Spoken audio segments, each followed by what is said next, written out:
Hello and welcome back to another video. Today we are here at the Octel Bromine Works on Anglesey. The site was selected here at Almloch in 1949.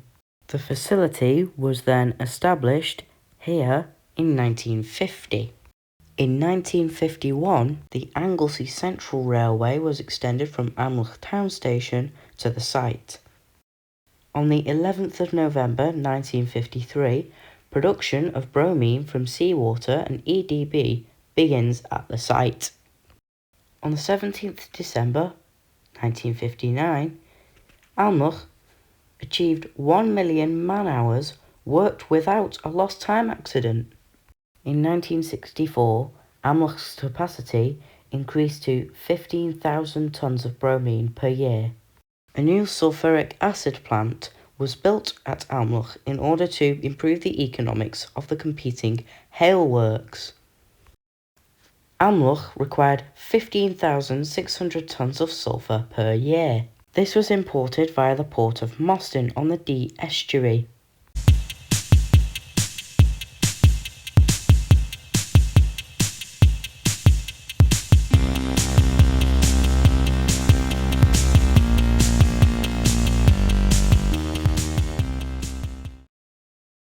On the 5th of December 1964, under the Beeching Acts, the Anglesey Central Railway was closed to passengers.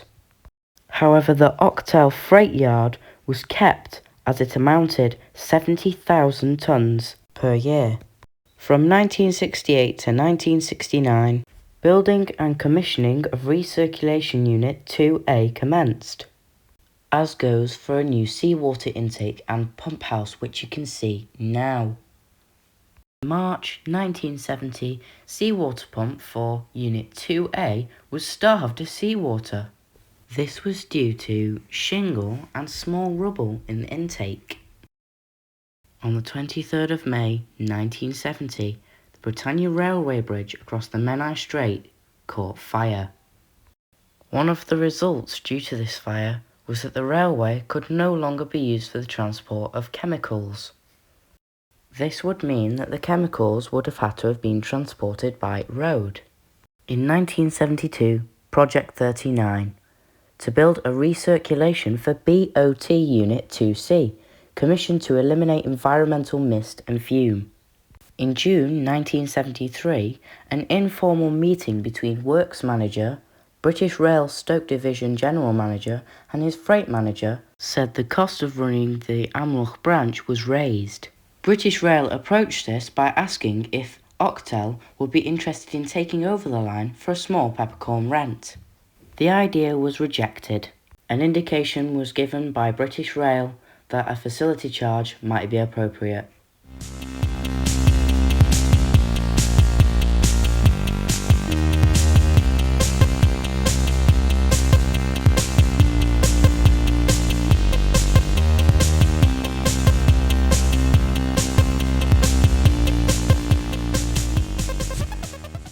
In 1974, the Shell Oil Company purchased the undeveloped northeast portion of the site from Octel.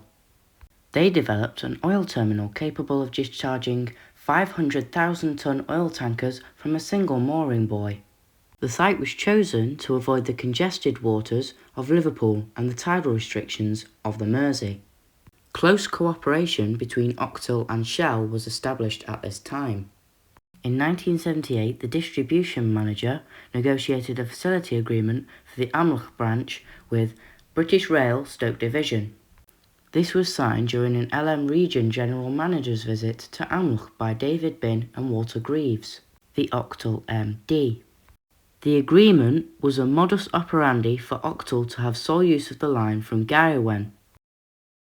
In 1986, a brominated liquids recovery facility was commissioned at the site. In September of that same year, a Class 31 locomotive, number 31296, was named Almloch Freighter. The train helped commemorate the fact that in 33 years, the line had seen 2 million tonnes of freight used by Octel. In 1987, a plant to produce hydrogen bromide gas and liquid was commissioned at the site.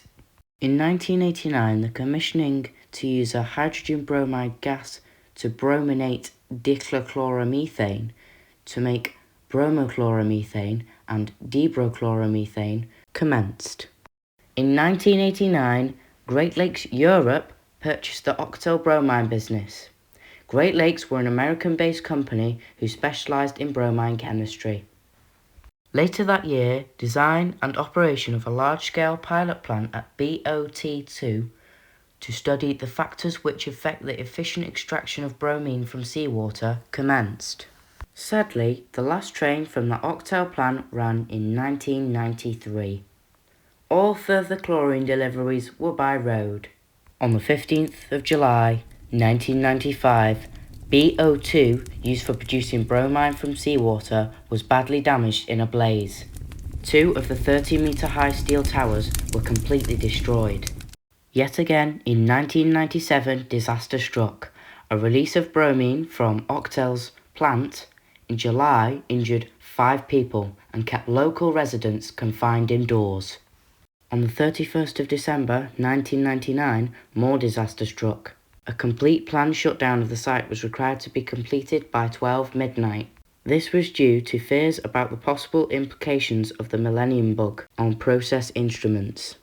The plant was then restarted a few minutes into the new millennium.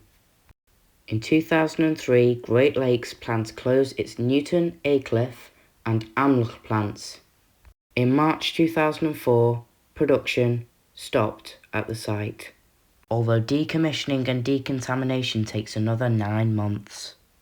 On the 1st of October 2013, Great Lakes decided to close the Amlwch plant completely. This is the end of our journey. From the centre of Port Amlwch, thank you very much for watching. If you enjoy these videos, please consider liking and subscribing, and I will see you next time. Bye bye for now.